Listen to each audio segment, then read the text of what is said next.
সুপ্রিয় দর্শকবৃন্দ, আসসালামু আলাইকুম। দেশে ও দেশের বাইরে থেকে যারা আমাদেরকে দেখছেন তাদেরকে শুভেচ্ছা।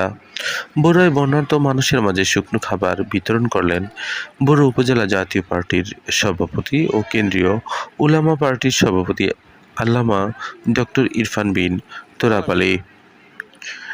আজ 22 আগস্ট বৃহস্পতিবার বাদ মাগরিব নয়নতলাস্থ বগুড়া উপজেলা জাতীয় পার্টির কার্যালয়ে বিপুল সংখ্যক পানিবন্দী মানুষের মাঝে এই শুকনো খাবার বিতরণ করেন জাতীয় পার্টি নেতা।